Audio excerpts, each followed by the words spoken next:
1984 by George Orwell.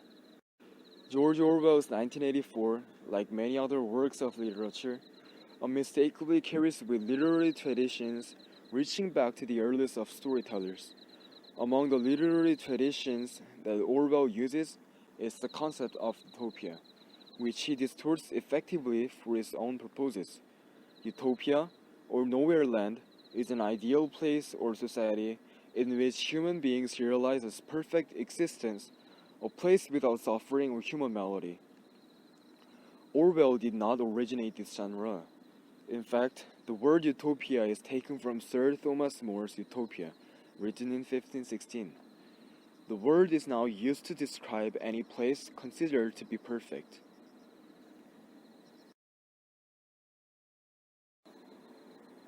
One day, while at the mandatory 2 minutes hate, Winston catches the eye of an inner party member, O'Brien, whom he believes to be an ally. A few days later, Julia, dark-haired girl whom Winston believes to be against him, secretly hands him a note that reads, "I love you." Winston takes pains to meet her, and when they finally do, Julia draws up a complicated plan whereby they can be alone. Winston is able to secure a room above a shop where he and Julia can go for their romantic trysts. Winston and Julia fall in love, and while they know that they will someday be caught, they believe that the love and loyalty they feel for each other can never be taken from them, even under the worst circumstances.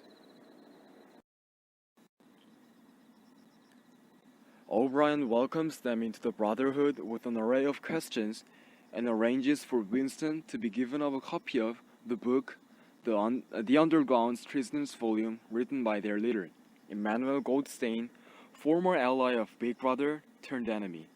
Initially, Winston believes that O'Brien has also been caught, but he soon realizes that O'Brien is there to torture him and break his spirit.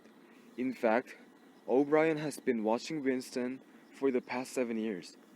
Winston believes that the human mind must be free, and to remain free, one must be allowed to believe in an objective truth, such as 2 plus 2 equals 4.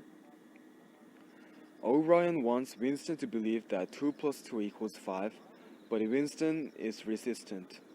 O'Brien places over Winston's head a mask made of wire mesh and threatens to open the door to release rats on Winston's face. Winston is a changed man. He sits in the Chestnut Tree Cafe, watching the telescreens and agonizing over the results of daily battles on the front lines. He has seen Julia again. She too is changed, seeming older and less attractive. She admits that she also betrayed him. In the end, there is no doubt Winston loves Big Brother. Orwell showed one section of exemplary dystopian society. While it seems unrealistic, the readers should always be aware of political likeness, of excessive censorship in any respect of life. The book also helps reader to think the definition, likelihood, necessity, and reasonable range of censorship. For the last, I would like to thank George Orwell for leaving a big essential question to modern society. Thank you.